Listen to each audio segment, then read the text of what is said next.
All right, let's dive into a classic Korean folktale. It's a story about a very quiet village, an incredibly clever old woman, and a tiger that, well, was just a little too hungry for its own good. So picture this, a beautiful little village tucked away among rocks and waterfalls. This is where our story begins. And here lived an old woman the villagers all called Halmony, but we'll call her Mooney.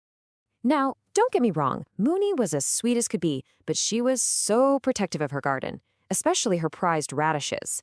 Any animal that dared to come sniffing around would get a very loud shout and a good chase with her trusty rake. Life in the village was pretty peaceful, in sync with nature.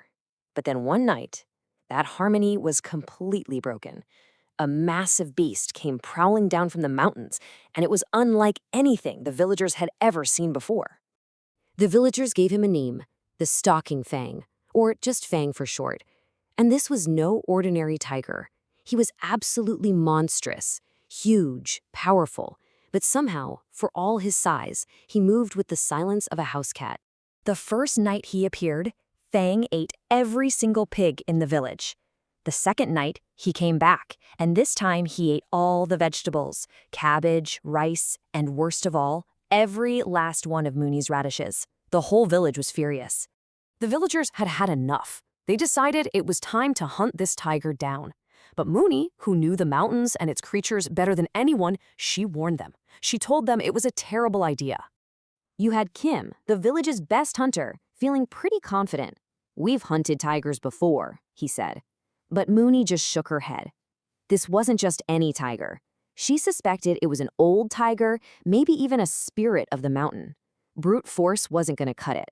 But, of course, the hunters didn't listen. They tracked the beast into the jungle, and it wasn't long before they found its footprints pressed deep into the mud.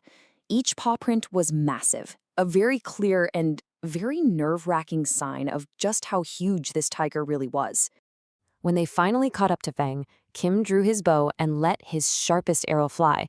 It hit the tiger square on and just bounced right off his thick hide. It had no more effect than a mosquito bite.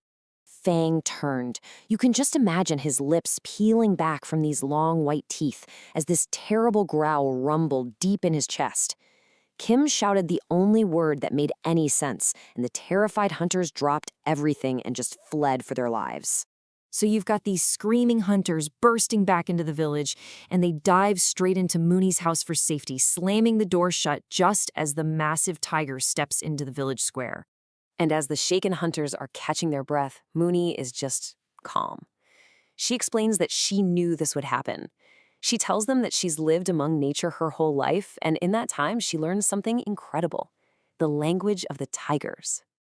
See, her plan wasn't about strength. It was all about being clever. She laid out a whole series of traps.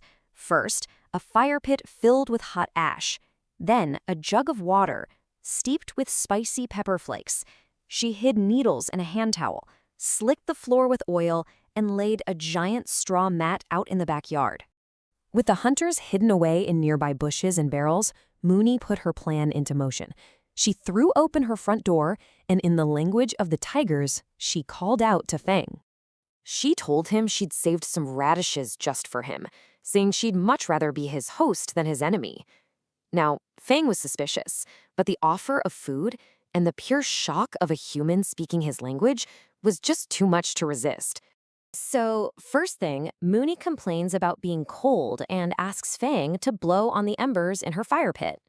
He takes this huge breath and blows with all his might, sending a massive cloud of red-hot ash flying right into his eyes. Yelping in pain, Fang stumbles back inside. "Hurry," Mooney says. "Put your face in my water pitcher." He does, only to find out the water is packed with spicy hot pepper flakes. The burning just got 1,000 times worse. As the tiger is roaring in agony, Mooney hands him a towel. "Quick, wipe your face," she says. But of course, this was a towel she had filled with her sharpest sewing needles, which pricked and scratched his tongue. Okay, so by now Fang finally gets it. He's been completely tricked. He's had enough. He spins around to escape through the back door, but his huge paws hit that patch of oil, and he goes slipping and sliding right out into the backyard. And he lands perfectly right on top of the giant straw mat she'd laid out. That was the signal. Mooney shouted to the hunters who had been waiting for this exact moment. The second Mooney shouted, Kim and the other hunters leaped from their hiding places. They knew exactly what to do. They grabbed the edges of the mat and sprang into action. They rolled that giant mat up as tightly as they possibly could, trapping the wriggling, roaring tiger completely inside. No matter how much Fang struggled, he was stuck for good. They wheeled the rolled-up tiger all the way down to the ocean and traded him to a traveling merchant for a handful of new pigs. Fang was taken far, far away and set free in a different jungle, while the villagers got ready for a big celebratory feast. And just like that, with the new pigs shared among everyone, peace returned to the village, and Mooney, at long last, could sit down and enjoy her radishes, safe from any more bad tigers.